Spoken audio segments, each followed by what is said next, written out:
My name is Milion Belay. I'm the General Coordinator of the Alliance for Food Sovereignty in Africa. We're having a 3-day meeting which has started on the 21st of February. The main purpose of this meeting is, we've come back from COP.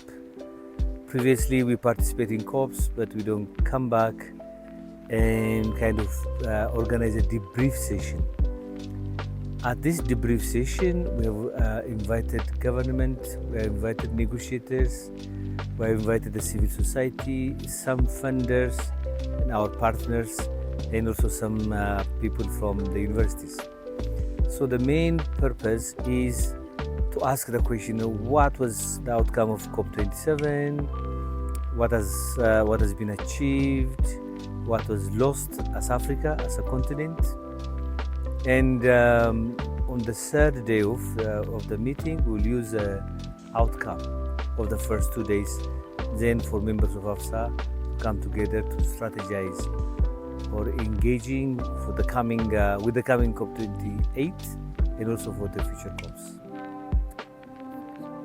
Yeah, I think as we have made it clear in the statement that we produced in Addis Ababa in September, the expectation was one, participation. We wanted the voice of the constituents of AFSA, farmers, fisher folks, pastoralists, indigenous peoples, and the bigger civil society to be heard at the COP and a very, very good representation of African voice.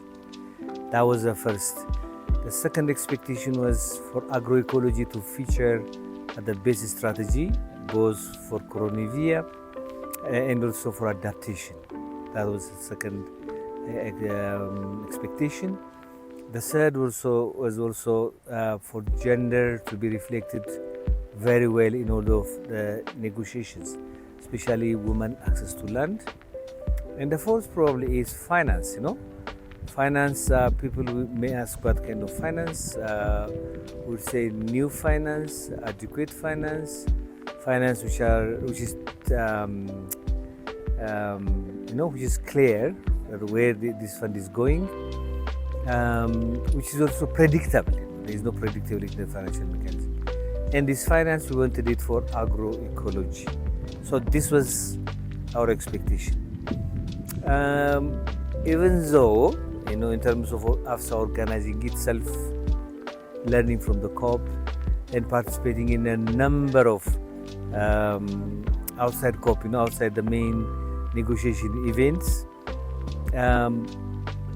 we were not happy, we were dissatisfied because the participation was very low. Our voices, we cannot say that it was heard. Finance for agroecology, it was not assigned. Agroecology was not reflected in the outcomes of the coronavirus, joint work on agriculture or in adaptation.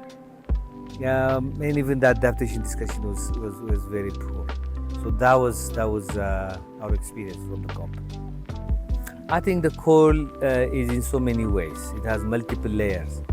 I think the most important thing is that AFSA represents the voice of over 200 million of Africans. We have an agenda, and the farmers, even in this meeting, are clearly saying that agroecology is their agenda. So negotiators should include agroecology in the future discussion points. That's the first thing.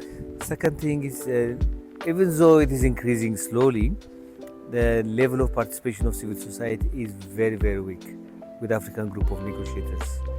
So they should open their door and listen to African civil society negotiators. Because we have been there 20 years ago, we are still here, there's consistency, we have a linkage with a number of other civil society organizations. We can bring information which can help the negotiators. And also when they need meetings to happen, we can make it happen. When they need information, we can supply it to them in terms of publications and whatever. They need case studies. We have a number of linkages with farmers. We can bring those cases. So it will be very, very much useful to them. into our continent.